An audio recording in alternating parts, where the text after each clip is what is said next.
App 44 Hindi अध्याय 231 अध्याय 156 पहली विपत्ति की जाति। थोड़ी देर बाद लिन चेन आ गया। दोबारा मिलने पर ली जुक्सियाओ को लिन चेन को सीधे देखना मुश्किल लगा। उसकी नज़र में लिन चेन उसके लिए एक दाग की तरह था और हर मुठभेड़ उसके घाव पर नमक छिड़कने के समान थी। लिन चेन ने इतना नहीं सोचा, आखिरकार यह मैच इतना महत्वपूर्ण नहीं था, केवल एक प्रारंभिक क्वालिफायर था। उन्होंने इस बात पर विचार किया कि कैसे अधिक से अधिक शक्ति बचाते हुए यह विजय प्राप्त की जाए।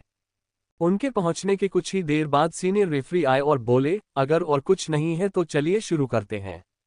ये स्पष्ट था कि कार्यक्रम बहुत व्यस्त था। लिन चेन और ली जियुशियाओ ने लगभग एक साथ सिर हिलाया और फिर जियाओबाई और जियाओहो मंच पर आए। सामने खड़े आत्मिक जानवरों को देखते हुए जियाओबाई के परिचित अस्थि कवच बैल के अलावा एक और आत्मिक जानवर था, पृथ्वी कृमि जानवर, एक आत्मिक जानवर जिसमें पृथ्वी गुण है। यह आत्मिक जानवर कुछ हद तक निंगतियान के दूसरे आत्मिक जानवर के समान था। दोनों ही आत्मिक जानवर थे जिनमें ड्रैगन वंश की महत्वपूर्ण मात्रा थी। हालांकि एक वायु विशेषता थी जबकि दूसरी पृथ्वी विशेषता थी। केचुआ जानवर नाम सुनने में भले ही साधारण लगे, लेकिन इसकी ताकत कुछ और ही थी। लिन चेन ने ली जुक्सियाओ के भविष्य के विकास पथ को भी समझा। मानचित्र नियंत्रण प्रवाह। उनका मानचित्र नियंत्रण लिटिल फॉक्स की शैली जैसा नहीं था, बल्कि उनका ध्यान जमीन पर दृढ़तापूर्वक नियंत्रण रखने पर था। अस्थि कवच बैल के पूर्ण अस्थि क्षेत्र पर केंद्रित, पृथ्वी कृमि जानवर के पृथ्वी विशेषता कौशल के साथ युग्मित, इसने दुश्मन को जमीन पर जकड़ लिया। आत्मिक जानवरों का ये संयोजन बहुत लोकप्रिय था क्योंकि दोनों में उत्कृष्ट मानचित्र नियंत्रण क्षमताएं और हाथापाई ताकत थी। इस प्रकार कई विशेषज्ञों ने यह मार्ग चुना। जैसे ही चारों जानवर अखाड़े में चढ़े, तापमान अचानक बढ़ गया। अस्थि कवच बैल जियाओबाई को फिर से देखकर लड़ने की भावना से भर गया।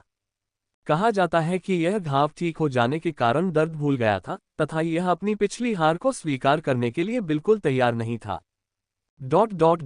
मुंह बोन आर्मर बुल ने सबसे पहले हमला शुरू किया और अपनी बड़ी चाल चली। पूर्ण अस्थि क्षेत्र। जब पूर्ण अस्थि क्षेत्र प्रकट हुआ तो नीचे बैठे दर्शकों में कोलाहल मच गया। ली जुक्सियाओ ने स्पिरिट अकादमी में कई लोगों को हराने के लिए इस चाल का सहारा लिया। हर आत्मिक जानवर जियाओबाई की तरह नहीं था, जो विशुद्ध पार्श्विक बल से पूर्ण अस्थि क्षेत्र को तोड़ने में सक्षम था। चाल चलते ही ली जुक्सियाओ तुरंत युद्ध के मैदान में प्रवेश कर गया। ये स्पष्ट था कि वह इस युद्ध में विजय के लिए उतना ही उत्सुक था। पृथ्वी कृमि जानवर क्विकेसेंट कॉफिन का उपयोग करें। क्विकेसेंट कॉफिन अर्थवर्म बीस्ट का तीसरा हुनर था। सीधे शब्दों में कहें तो इस हुनर से जमीन पर क्विकेसेंट का एक भंवर बन जाता था।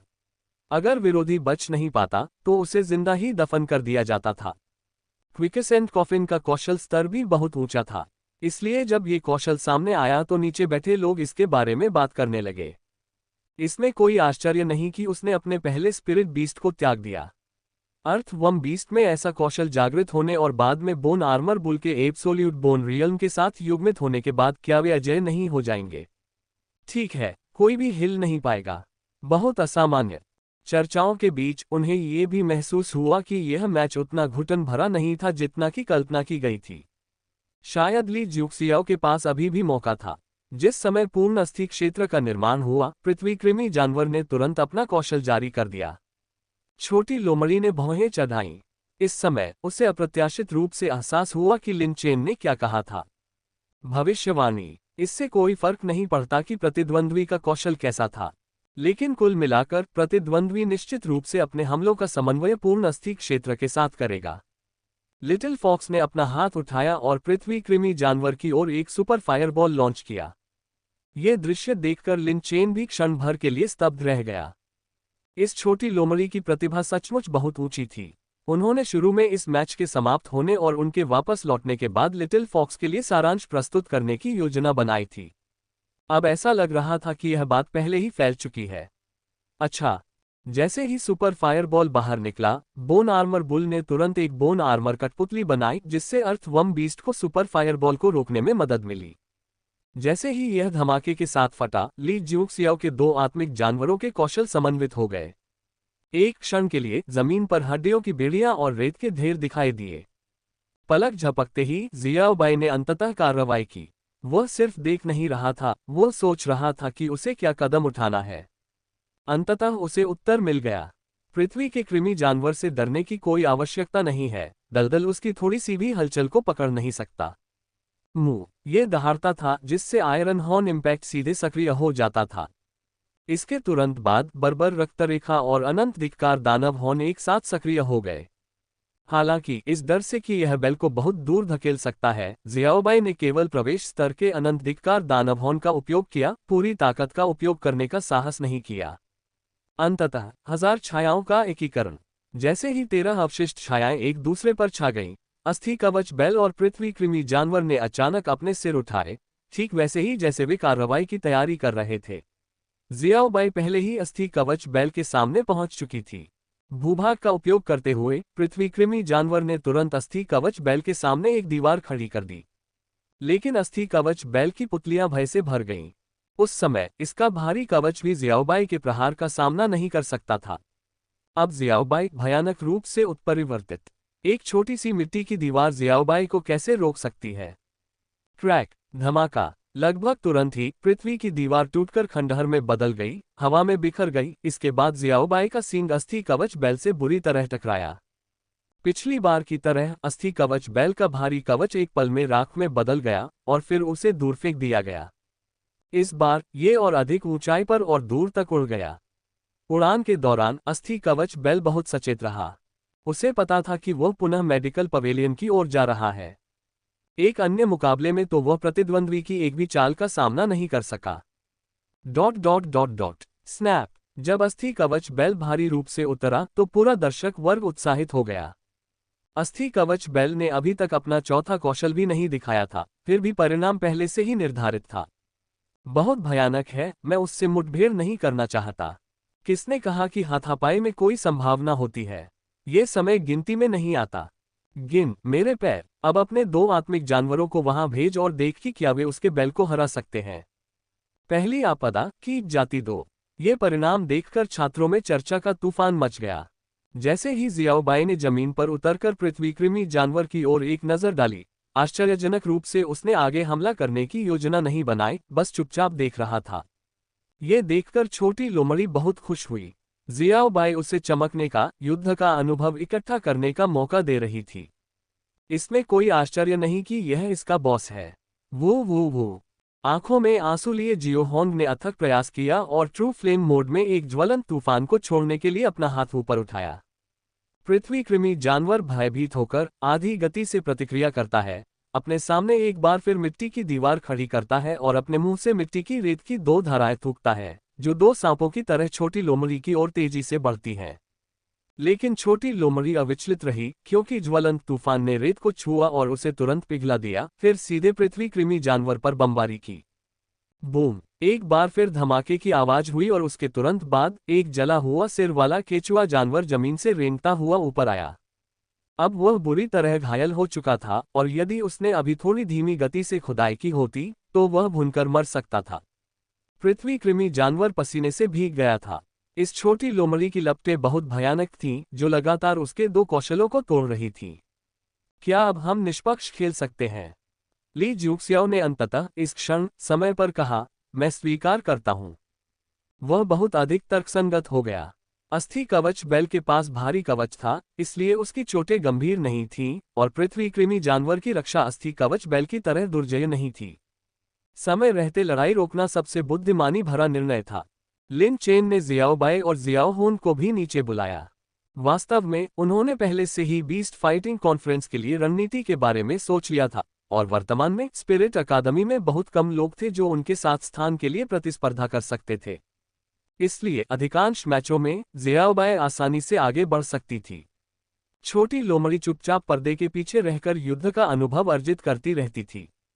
न केवल ज़ियाओबाई की छिपी हुई ताकत एक तुरुप का इक्का होगी, बल्कि लिटिल फॉक्स भी एक साल बाद बीस्ट फाइटिंग कॉन्फ्रेंस में एक प्रमुख संपत्ति होगी। लिन चेन इस बारे में बहुत आश्वस्त था। न केवल लिन चेन ने ये रणनीति अपनाई, बल्कि फोंग यू ने भी ऐसा ही किया। फैंग यू के मैचों में उसने 9 क्लेश जंतुओं को सीधे आगे बढ़ने दिया, जिससे लड़ाई शीघ्र समाप्त हो गई। वह अभी भी टावरों को धकेलने के प्रति बहुत उत्साही था, और अब फैंग यू ने अमरता के पथ पर लिन चेन को फिर से पीछे छोड़ दिया और 54वें स्तर पर पहुंच गया। दूसरी ओर लिन चेन फिलहाल अमरता के मार्ग को लेकर उतना उत्साहित नहीं था। जियाओबाई और लिटिल फॉक्स दोनों के लिए सबसे बड़ी समस्या अभी भी पशु शक्ति की कमी थी, इसलिए अधिक खेती करना आवश्यक था। लियू गू ने एक मार्गदर्शक के रूप में अपना काम बहुत अच्छे से किया। उन्होंने लिन चेन के लिए अकादमी से लेवल 2 स्पिरिट स्प्रिंग के लिए आवेदन किया, जबकि उससे ये छीन लिया गया था, तथा बताया कि लिन चेन बीस्ट फाइटिंग कॉन्फ्रेंस के लिए एक बीज दावेदार थे। सावधानीपूर्वक विचार करने के बाद स्पिरिट अकादमी ने अंततः उन्हें और फेंगयू को लेवल 2 स्पिरिट स्प्रिंग स्पॉट प्रदान किया और एक अस्थायी कल्याण तंत्र भी प्रदान किया। वर्तमान प्रारंभिक प्रतियोगिताएं अंक प्रणाली पर आधारित थीं, जहां प्रत्येक माह शीर्ष 15 अंक प्राप्त करने वालों को लेवल 2 स्पिरिट स्प्रिंग में एक अतिरिक्त माह का प्रवेश मिलेगा। अस्थायी कल्याण योजना से छात्रों में और भी अधिक उत्साह पैदा हो गया। जहां तक लिन चेन और फोंगयू का सवाल है, किसी ने भी उनके संबंधों पर सवाल उठाने की हिम्मत नहीं की। मैं भी प्रतिस्पर्धा करना चाहता हूं। बायलिंग ने वास्तव में अपने प्रशिक्षण से परिणाम देखे थे, क्योंकि वह अधिक स्वस्थ हो गई थी। तो उसने सोचा कि वह फिर से तैयार है। हालांकि उसे अभी भी अपनी क्षमताओं और स्थिति की स्पष्ट समझ थी, और वह जानती थी कि जब तक वह उस मुर्गे से नहीं टकराएगी, तब तक उसके पास युद्ध करने की शक्ति नहीं होगी। लियू गू अक्सर उस पर हंसते हुए कहते थे, तुम हमेशा दूसरों से कहती हो कि तुम्हें और तुम्हारे आत्मिक जानवर को मत मारो, लेकिन ऐसा नहीं होना चाहिए। तुम्हें अपनी यह मानसिकता बदलने की जरूरत है। अब आप एक आपदा भक्षी जानवर हैं, यह अभी के लिए ठीक है, लेकिन एक बार जब आप लाल पंख वाले मुर्गे से अनुबंध कर लेते हैं, तो आपको उसकी लड़ाकू प्रवृत्ति विकसित करनी होगी। एक फूल ग्रीनहाउस में मजबूत नहीं हो सकता। लिन चेन ने उसकी बातें सुनी और कहा, आपका विपत्ति भक्षण करने वाला जानवर पहले से ही 22 साल का है, ये जल्द ही होने वाला है। आपदा भक्षी जानवर की बात करें तो ये प्राणी अपने विकास के बाद से अधिक खा रहा है, जैसा कि लियू गू अक्सर कहा करते थे। हालांकि इसका स्तर भी तेजी से बढ़ रहा है। बायलिंग एक बहुत ही सक्रिय छात्रा थी, जिसे अकादमी द्वारा स्पष्ट रूप से समर्थन नहीं दिया जा सका, इसलिए उन्होंने उसे केवल लेवल 2 स्पिरिट स्प्रिंग में स्थान दिया, ताकि छात्रों में असंतोष न पैदा हो। जहां तक यूनिकॉर्न की बात है, तो वह निश्चित रूप से एक शांत खिलाड़ी था। अक्सर वहीं लेटे रहना, अक्सर सारा दिन उसी स्थिति में रहना। लिन चेन कभी कभी उसे चिढ़ाते हुए कहता था कि वह और अधिक मेहनत करे, क्योंकि वह बायलिंग का दूसरा आत्मा जानवर बन सकता है। लाल पंख वाला मुर्गा उसके उकसावे पर बहुत क्रोधित था, और पिछली बार उसके पंख नोचने के लिए लिन चेन के प्रति अभी भी नाराजगी रखता था। अब हालांकि वह जानता था कि लिन चेन सिर्फ मजाक कर रहा था, उसकी निगाहें और भी क्रोधित हो गईं। फिर भी यूनिकॉर्न वास्तव में लेटने में माहिर था, उसे इससे कोई परेशानी नहीं थी। इसके बाद लिन चेन ने अपने स्तर को ऊपर उठाने का नियमित मार्ग शुरू किया, या तो स्पिरिट स्प्रिंग में रहना या अधिकांश दिन यहीं प्रशिक्षण लेना। कभी कभी वह जियाओबाई की आध्यात्मिक शक्ति को तेज करने के लिए अमरता के पथ पर जाते थे। यद्यपि लिटिल फॉक्स अब 50 से अधिक स्तरों पर राक्षसों का सामना करते हुए उनका पीछा कर सकता था, फिर भी उसका ट्रू फायर मोड उन्हें कोई नुकसान नहीं पहुंचा सका। इसलिए इसे देखना बेहतर था, ताकि दृश्य के माहौल में डूबा जा सके। लेकिन लिन चेन का मुख्य उद्देश्य जियो हॉन को और अधिक देखने देना था। युद्ध का अवलोकन करने के अलावा यह जियाओबाई की युद्ध शैली और आदतों की जांच करने के बारे में था। ऐसा करने से ही वह मानचित्र पर बेहतर नियंत्रण रख सकेगा। प्रतिभा आधारित और प्रयास आधारित प्रतिभाओं में अंतर होता है। चाहे फेंगयू ने कितनी भी मेहनत की हो, लिन चेन हमेशा एक या दो स्तर आगे ही रहे। हालांकि लिन चेन ने कभी भी फेंगयू को कम नहीं आंका। उसके 9 क्लेश जंतु क्लेश सहने में संकोच नहीं करेंगे। कौन जानता है कि एक दिन अचानक ये समझ में आ जाएगा, लगातार कई कष्टों से गुजरते हुए सीधे महान सफलता प्राप्त होगी। एक और महीना बीत गया और अंकों में शीर्ष 15 में रहने वाले छात्रों ने उम्मीद के मुताबिक लेवल 2 स्पिरिट स्प्रिंग का लाभ उठाया। लियू गू ने लिन चेन को बुलाया और कहा, कुछ दिनों में अकादमी की जाति के अपने वार्षिक गुप्त क्षेत्र को खोलने वाली है, और आपको बायलिंग को भी साथ लाना चाहिए। लिन चेन ने सिर हिलाया। जर्ग, जिसे प्रथम आपदा के नाम से भी जाना जाता है, ब्लू स्टार पर उनकी उपस्थिति बहुत ही अनोखी है, जहां प्रचलित मान्यता यह है कि जर्ग को वश में नहीं किया जा सकता। बहुत से लोग सोचते हैं कि जब तक वे कीट राजा से संक्रमित हैं तब तक सब ठीक है, लेकिन सच यह नहीं है। सबसे पहले कीट राजा एक आत्मिक जानवर बन सकता है, लेकिन उसके आक्रमण का तरीका एक ही है, यानी आक्रमण के लिए कीटों का प्रजनन करना। कीटों का झुंड भयावह लगता है, लेकिन इसमें एक खामी है। जर्ग की व्यक्तिगत शक्ति कमजोर है, उनकी खेती की क्षमता खराब है और कीड़ों की भारी संख्या के कारण एक बीस्टमास्टर संभवतः उन सभी को अनुबंधित नहीं कर सकता है। कोटा 108,000 मील से कम है। इसके कारण जर्ग अपनी संख्या के कारण भयंकर प्रतीत होते हैं, लेकिन वे बीस्टमास्टर्स के साथ अच्छी तरह से संरेखित नहीं होते हैं। दूसरी बात, जर्ग का जीवनकाल छोटा होता है। कीट राजा का जीवनकाल अपेक्षाकृत लंबा होता है, लेकिन अधीनस्थ कीटों का जीवनकाल बेहद छोटा होता है।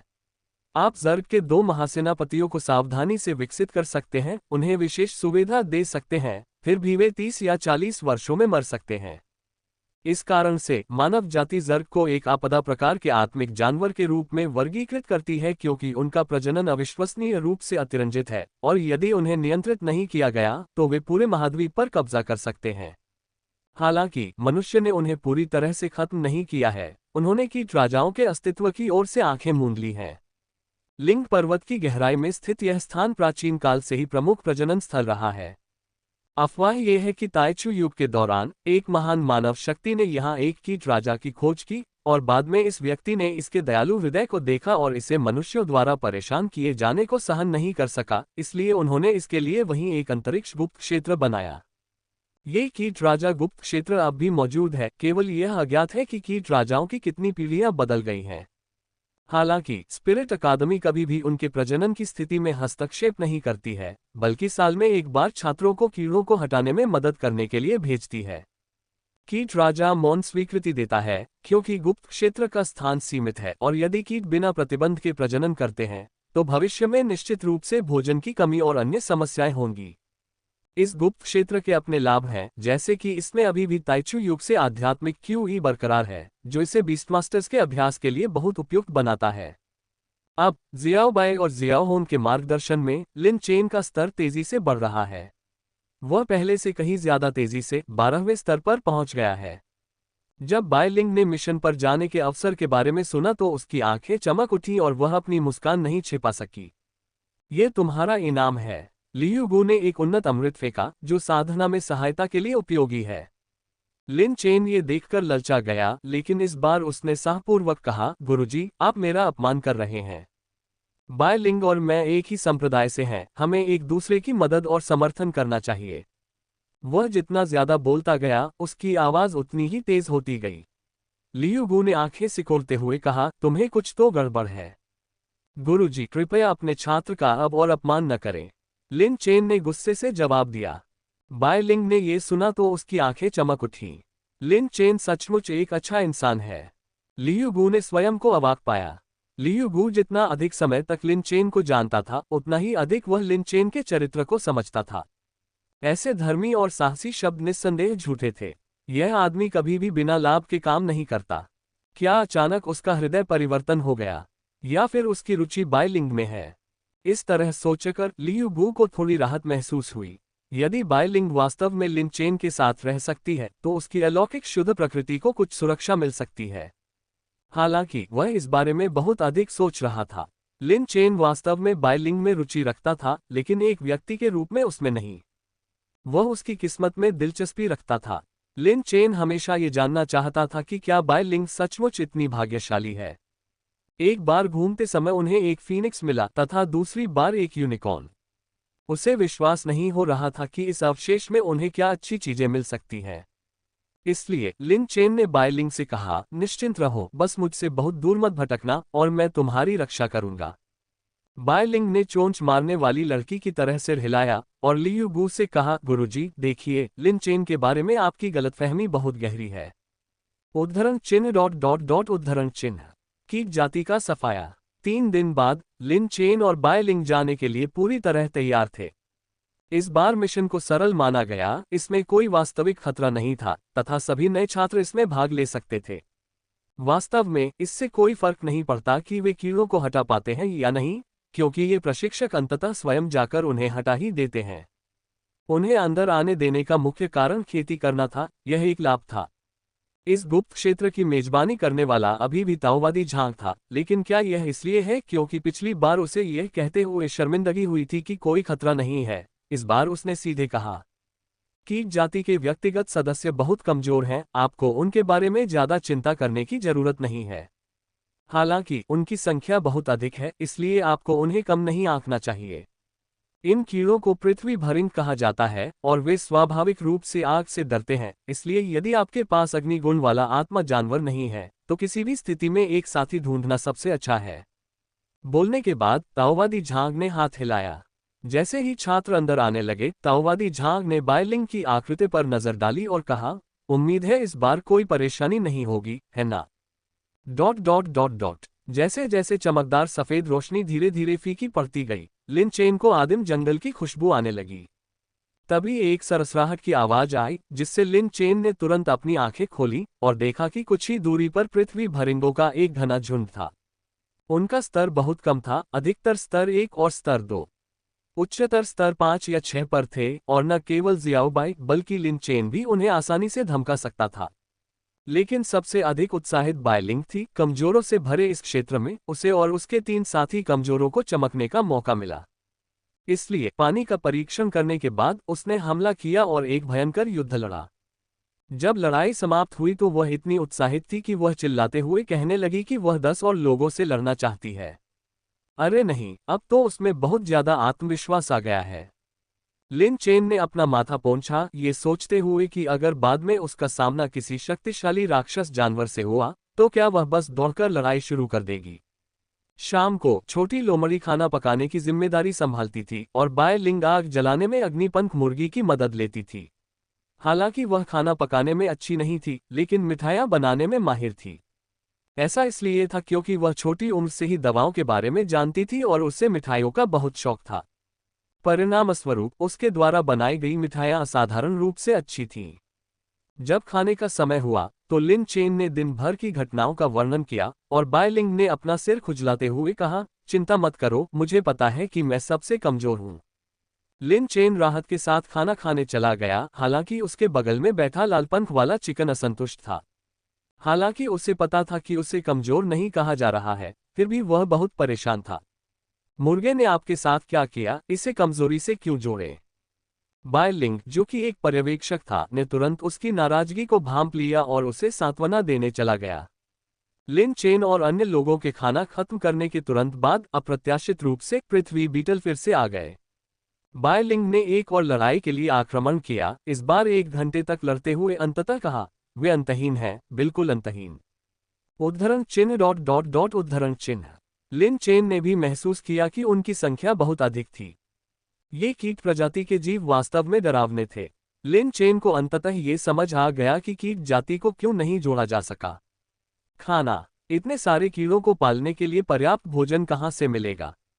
जब तक कि किसी पशुपालक के पास स्वाभाविक रूप से पर्याप्त भोजन से भरा एक विशाल पशु वशीकरण स्थान न हो। इस लड़ाई में लिटिल फॉक्स मुख्य शक्ति थी। एक एकल सुपर फायरबॉल सीधे एक गुच्छा को नष्ट कर सकता था। हालांकि एक भयंकर लड़ाई के बाद जियाओबाई और आयरन पाम भालू के अलावा अन्य लोग टिक नहीं सके। सबसे आलसी यूनिकॉर्न था, जो जियाओबाई की ताकत से वाकिफ था। वह बस जियाओबाई के पास ही चिपका रहा। अंत में लिन चेन को छोटी लोमड़ी को आग जलाने देना पड़ा और सभी लोग आग के घेरे में आराम करने लगे। ये पृथ्वी भरिंग वास्तव में आग से डरते थे, वे आग के करीब आने का साहस नहीं करते थे। रात में पूरा इलाका कीड़ों की आवाजों से भरा रहता था, जिससे सोना मुश्किल हो जाता था। लिन चेन की नींद आमतौर पर सामान्य होती थी, इसलिए इससे उसे और भी ज्यादा नींद आ जाती थी। बायलिंग इसके विपरीत थी। उसने लिन चेन से कहा कि वह उसे रात को जागने के लिए जगह दे, उसके बाद ही वह लेटकर सो जाए, जिससे लिन चेन ईर्ष्यालु हो गई। लिन चेन आगे की योजना बनाना पसंद करते थे, अक्सर कई कदम आगे की सोचते थे। यह एक विश्लेषक की खूबी थी, लेकिन इसके कुछ नुकसान भी थे, यानी जरूरत से ज्यादा सोचना। एक बार जब वह अधिक सोचने लगता तो उसका दिमाग खराब हो जाता और उसे नींद आना मुश्किल हो जाता। लिन चेन ने जियाओबाई और छोटी लोमड़ी को पहले सोने दिया और बड़े सफेद भालू को अपने साथ रहने के लिए छोड़ दिया। आत्मा की दृष्टि से बिग व्हाइट बियर की बराबरी कोई नहीं कर सकता था। ली जाइकिंग के प्रशिक्षण के तहत ये वास्तव में ऊर्जा से भरपूर था। रात बिना कुछ कहे बीत गई। जब लिन चेन को आखिरकार थकान महसूस हुई तो उसने बायलिंग को जगाया। बायलिंग ने नींद से आंखें मली। जाहिर था कि उसे नींद पूरी नहीं आई थी, लेकिन उसे रात की पहरेदारी की जिम्मेदारी का एहसास था। जैसे ही उसने अपना सिर साफ किया, उसने आत्मविश्वास से कहा, चिंता मत करो, अगर कोई दुश्मन आया तो मैं तुम्हें तुरंत जगा दूंगी। उद्धरण चिन्ह dot dot dot dot dot उद्धरण चिन्ह। लिन चेन ने उसके आत्मविश्वास की सराहना करते हुए सिर हिलाया। वास्तव में वह बाय लिंग की युद्ध क्षमताओं के बारे में कुछ चिंतित था। यदि वे सोते समय अचानक पकड़े गए तो यह विनाशकारी होगा, इसलिए उसके लिए उसे जगाना ही सबसे अच्छा था।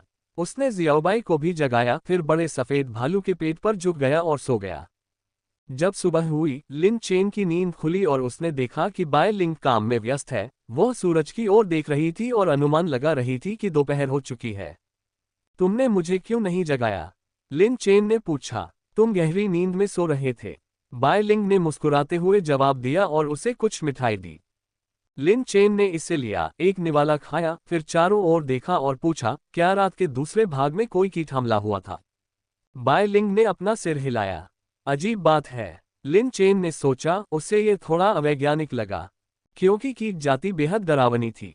लियू बू ने उसे जो बताया था, उसके अनुसार हर साल आत्मा अकादमी में सफाई के लिए एक निश्चित दिन होता था, जो कल से शुरू होता था, और कीट राजा को ये बात पता थी, इसलिए उसने उच्च स्तरीय कीटों को रोक दिया और केवल निम्न स्तरीय कमजोर कीटों को ही बाहर भेजा। ये कुछ हद तक क्रूर था, लेकिन आवश्यक था। यदि कीट बिना नियंत्रण के बढ़ते रहे और झुंड में फैलते रहे तो अंततः आपदा आ जाएगी और सब कुछ नष्ट हो जाएगा। लिन चेन ने इस पर ज्यादा ध्यान नहीं दिया और बाय लिंग को साधना पर ध्यान केंद्रित करने को कहा। यहाँ आध्यात्मिक क्यूई वास्तव में सघन थी, यहाँ तक कि किन शाओसाओ द्वारा निर्मित स्थान से भी अधिक सघन। आखिरकार यह एक सच्चा आध्यात्मिक क्यूई अभयारण्य था, जिसे ताइचू युग के शक्तिशाली प्राणियों द्वारा स्थापित किया गया था। लिन चेन ध्यान की अवस्था में पहुंच गया और उसे अपनी शक्ति बढ़ती हुई महसूस हुई। 3 सिर वाला आत्मा जानवर उसके बगल में पहरा दे रहा था, जिसमें बड़ा सफेद भालू सबसे उत्साही था। चूंकि लिटिल फॉक्स सफलतापूर्वक बंध गया था, इसलिए उसे लिटिल फॉक्स की इच्छा विरासत में मिली। उम्मीद थी कि लिन चेन जल्दी से ऊपर उठ जाएगा। वह अपनी ताकत भी पुनः प्राप्त करना चाहता था। लगभग 5 दिनों की साधना के बाद लिन चेन स्तर 13 तक पहुंच गया, और बाय लिंग के लिए भी अच्छी खबर थी, वह स्तर 9 की बाधा तक पहुंच गया। हालांकि उसकी शारीरिक संरचना कमजोर थी, जिससे उसकी साधना की गति में बाधा उत्पन्न हुई। इससे रेड फेदर चिकन भी उत्साह से चहचहा उठा। बड़े सफेद भालू के विपरीत इसमें कोई गहन विचार नहीं थे। बायलिंग के एकमात्र युद्ध सक्षम आत्मा जानवर के रूप में यह उत्सुकता से युद्ध क्षेत्र में बायलिंग का समर्थन करके खुद को साबित करना चाहता था। क्या इन दिनों कीट प्रजाति की ओर से कोई और हमला हुआ है? लिन चेन ने पूछा।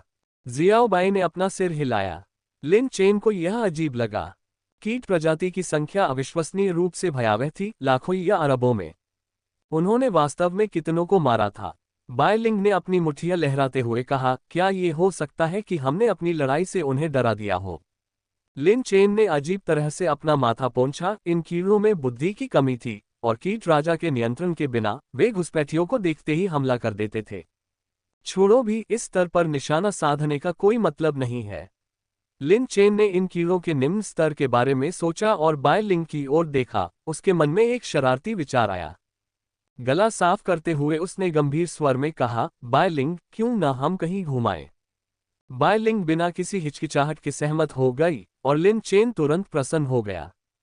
लिन चेन जानता था कि उसके पास बाय लिंग जैसा भाग्य नहीं है, लेकिन बाय लिंग के साथ ऐसा लग रहा था जैसे वह उसके अच्छे भाग्य को साझा कर रहा हो। सम्राट की प्रतिष्ठा का लाभ उठाने से उनका यही तात्पर्य है। इस बार हम जो निश्चित रूप से प्राप्त करने वाले हैं, उसकी तुलना में उन्नत अमृत क्या है?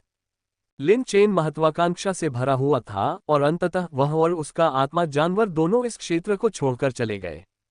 वहां से कुछ ही दूरी पर उन्हें कीट जाति की लाशों का पहाड़ दिखाई दिया। लिन चेन पास खड़ा था, उसके सिर में झुनझुनी महसूस हो रही थी। यदि ट्राइपोफोबिया से पीड़ित कोई व्यक्ति ये दृश्य देख ले तो संभवतः वह वहीं बेहोश हो जाएगा। लिन चेन ने कहा, ऐसा लगता है कि अकादमी में कोई व्यक्ति आसान लक्ष्यों को परेशान करने में आनंद लेता है। बाय लिंग ने यह सुना और थोड़ी शर्मिंदगी महसूस करते हुए सूखी खांसी की। तभी लिन चेन को याद आया और उसने कहा, मैं तुम्हारे बारे में बात नहीं कर रहा था, तुम उनसे अलग हो। लिन चेन ने अपनी बात बीच में ही रोक दी और तुरंत हार मान ली। वह जितना अधिक बोलता गया, उतना ही अधिक रास्ता भटकता गया। यदि वह ऐसा करता रहा तो क्या इससे यह उजागर नहीं हो जाएगा कि बाइलिंग भी एक आसान लक्ष्य थी। लेकिन बाइलिंग को इससे कोई फर्क नहीं पड़ता था, वह कभी भी चीजों के बारे में ज्यादा नहीं सोचती थी। 1-2 घंटे चलने के बाद आखिरकार उन्हें कोई मिला। ये व्यक्ति लिन चेन का परिचित था, ये वांग जियांगशेन था जिसके साथ लिन चेन पहले भी लड़ चुका था। इस समय वांग जियांगशेन झुके हुए थे, अपने बख्तरबंद कछुए और अपने दूसरे आत्मा जानवर के साथ कीट जाति के शवों का निरीक्षण कर रहे थे। लिन चेन आगे बढ़ा और चिल्लाया, जिससे वांग जियांगशेन चौंक गया। जब उसने मुड़कर लिन चेन को देखा तो उसने तुरंत कहा, भाई लिन, तुमने तो मुझे मौत के घाट उतार दिया। तुम्हारी गलती क्या है? क्या तुम्हें डर है कि हमें पता चल जाएगा कि तुम्हें आसान शिकार को धमकाना पसंद है? लिन चेन ने समझदारी दिखाई। जब से वांग जियांगशेन का बख्तरबंद कछुआ लिन चेन से हार गया तब से उसकी अपराजित स्थिति टूट गई, लेकिन कोई भी उससे लड़ना नहीं चाहता था। वजह यह है कि अब बख्तरबंद कछुए के पास आक्रामक और रक्षात्मक दोनों क्षमताएं हैं। अगर वह जीत नहीं पाता तो वह सिकुड़कर बच सकता है, अगर जीत भी जाता है तो वह प्रतिद्वंद्वी को कुचल देता है। साधारण आत्मिक जानवर उसका मुकाबला नहीं कर सकते। इस प्रकार वांग जियांगशेन सबसे अधिक बीस्ट फाइटिंग कॉन्फ्रेंस क्वालिफायर का इंतजार कर रहे थे, अन्यथा कोई भी उनसे नहीं लड़ता। भाई लिन, मैं आप पर मानहानि का मुकदमा कर सकता हूं, वांग जियांगशेन ने गुस्से से कहा और जल्दी से स्पष्ट किया कि यह उसका काम नहीं था। अगर आप नहीं तो कौन? लिन चेन ने पूछा। तुम मुझसे पूछ रहे हो, मैं पूछ रहा हूं किससे? वांग जियांगशेन ने कहा। और मेरे आत्मिक जानवर इतने सारे लोगों को नहीं मार सकते। लिन चेन ने इसके बारे में सोचा और महसूस किया कि मामला यही था। लिन चेन खजाने की खोज जारी रखने की योजना बना रहा था, लेकिन उसे उम्मीद नहीं थी कि वांग जियांगशेन उसे पकड़ लेगा। लिन चेन के खजाने की तलाश करने की बात सुनकर उसकी आंखें चमक उठीं। चिंता मत करो, मुझे केवल 10% चाहिए। वांग जियांगशेन ने एक उंगली उठाई। लिन चेन ने आंखें सिकोड़ लीं। 10%? क्या ये बहुत ज्यादा नहीं है? लिन चेन के हाव भाव देखकर वांग जियांगशेन ने तुरंत गुस्से से कहा, भले ही मेरा बख्तरबंद कछुआ आपकी गाय जितना अच्छा नहीं है, फिर भी यह आक्रमण और रक्षा दोनों में अच्छा है, संस्थान में अच्छी तरह से जाना जाता है। 10% बहुत ज्यादा कैसे है? मैंने तो कुछ नहीं कहा। भाई वांग, आप खुद को कम क्यों आंक रहे हैं? लिन चेन ने जल्दी से कहा, मैं तो पहले आपको 20% देने वाला था, लेकिन चूंकि आपने खुद 10% कहा है तो चलिए उसी पर चलते हैं। उद्धरण चिन्ह ... उद्धरण चिन्ह। वांग जियांगशेन अवाक थे। मैं तुम पर विश्वास नहीं करता। अभी अभी तुम्हारी आंखों ने तुम्हें धोखा दे दिया। वांग जियांगशेन ने इसे उजागर करने की हिम्मत नहीं की, क्योंकि उन्हें डर था कि लिन चेन उनके खिलाफ हो जाएगा। वे 1000 मीटर और आगे बढ़े, लेकिन उन्हें बहुत कम लाशें मिलीं। इस बिंदु पर लिन चेन ने बाइलिंग से पूछा, आपको क्या लगता है कि कौन सा रास्ता बेहतर है? बगल में खड़े वांग जियांगशेन ने लिन चेन को घृणा से देखा। आमतौर पर लिन चेन निर्णायक दिखते थे, लेकिन अब वह चापलूस की तरह काम कर रहे हैं। बाइलिंग ने एक पल सोचा, आपदा भक्षण करने वाले जानवर से पूछा और कहा, शियू शियू, हमें किस रास्ते पर जाना चाहिए? आपदा भक्षण करने वाले जानवर ने दाईं ओर इशारा किया और लिन चेन ने बिना किसी हिचकिचाहट के आगे बढ़कर रास्ता दिखाया। ... मेंटर हॉल। लियू गू औषधीय सामग्री छांट रहा था कि अचानक उसे कदमों की आहट सुनाई दी। मुड़कर देखा तो वह दंग रह गया। आगंतुक झू टोंग था। उसके बगल में एक और व्यक्ति खड़ा था जिसे लियू गू नहीं पहचान पाया। क्या मैं आपका परिचय करा सकता हूं, मेंटर लियू गू? झू टोंग ने लियू गू की ओर इशारा करते हुए उन्हें अपने बगल वाले व्यक्ति से परिचित कराया और फिर लियू गू से कहा, झांग जिन, नेशनल मास्टर्स इंस्टीट्यूट से। ये सुनकर लियू गू रुक गया और जल्दी से अपने हाथों को कप के आकार में कर लिया। उससे ये भी एहसास हुआ कि वह क्यों आया था। वह बहुत आश्चर्यचकित हुआ। क्या यह संभव है कि उनके छात्र बाइलिंग को वास्तव में राष्ट्रीय उपदेशक के रूप में नियुक्त करने पर विचार किया जाए? तीनों बैठ गए और झू टोंग ने सीधे मुद्दे पर आते हुए कहा, हम इस बार बाइलिंग के लिए यहाँ हैं। वह गुप्त लोक में चली गई है, लियू गू ने कहा। उनके बगल में बैठे झांग जिन ने कहा, हो सकता है कि उसके अंदर छिपी हुई किस्मत हो, जो जहां भी जाती है वहां की स्थिति बदल सकती है। तो क्या मुझे उसे जाने नहीं देना चाहिए था? लियू गू घबरा गया। चिंता मत करो, झांग जिन ने कहा। अगर सचमुच उसकी किस्मत ऐसी है तो वह खतरे को भी अंततः सुरक्षा में बदल देगी। तुम्हें तो पता ही है, ग्रीन हाउस में उगे फूल नहीं पनपते। समस्या यह है कि उसकी युद्ध शक्ति लगभग शून्य है। लियू गू ने यह बात दरअसल उन्हें ये याद दिलाने के लिए कही थी कि बाइलिंग ताकत और स्वभाव के मामले में राष्ट्रीय गुरु बनने के लिए उपयुक्त नहीं है। झांग जिन ने कहा, राष्ट्रीय प्रशिक्षक का पद अभी तय नहीं हुआ है। ये पद उनका हो सकता है या कोई और भी हो सकता है। ये सुनकर लियू गू ने झांग जिन के पहले के शब्दों पर विचार किया और अचानक निहितार्थ समझ गया। बाइलिंग का वर्तमान साहसिक कार्य भी एक मूल्यांकन है। यदि बाइलिंग का भाग्य निरंतर नहीं है तो ये कुछ बताता है वह राष्ट्रीय उपदेशक बनने के लिए उपयुक्त नहीं है। जहां तक बाइलिंग के जीवन और मृत्यु का प्रश्न है, वह उनके विचार में नहीं है। राष्ट्रीय मास्टर संस्थान भावनात्मक रूप से अलग रहते हुए राष्ट्रीय दिशा की देखरेख करता है। यही कारण है कि लियुगू को लगता है कि बाइलिंग राष्ट्रीय मास्टर संस्थान के लिए अनुपयुक्त है। क्योंकि बाइलिंग स्वयं भावुक है, एक व्यक्ति जो अपने आत्मिक जानवर को नुकसान से बचाने के लिए अपनी बचत भी खर्च कर देगा, उसे भावनात्मक रूप से उदासीन व्यक्ति में बदलना कठिन है। मुझे लगता है कि वह लगभग 10वें स्तर पर है। उसका दूसरा स्पिरिट बीस्ट अनुबंध रेड फेदर चिकन के साथ होना चाहिए। ये सही है। मेरे पास फीनिक्स एसेंस ब्लड की एक बूंद है। झांग जिन ने एक छोटी बोतल आगे बढ़ाई। इसे देखकर लियू गू को गहरी सांस लेने में कठिनाई हुई। फीनिक्स, एक अमर जानवर का खून। बाहर इस तरह की बात युद्ध का कारण बनेगी। फीनिक्स एसेंस ब्लड विकासशील मुर्गियों के लिए शीर्ष सामग्री है, जो है पौराणिक स्तर, लेकिन क्या उसकी योग्यता अभी तक निश्चित नहीं हुई है? लियू गू ने पूछा। पुष्टि हुई या नहीं, यह आपकी चिंता का विषय नहीं है, झांग जिन ने कहा। यह उसके लिए है। जहां तक इसका इस्तेमाल करने का सवाल है, क्या आपको एक उत्प्रेरक गुरु के रूप में मुझसे ज्यादा स्पष्ट नहीं होना चाहिए?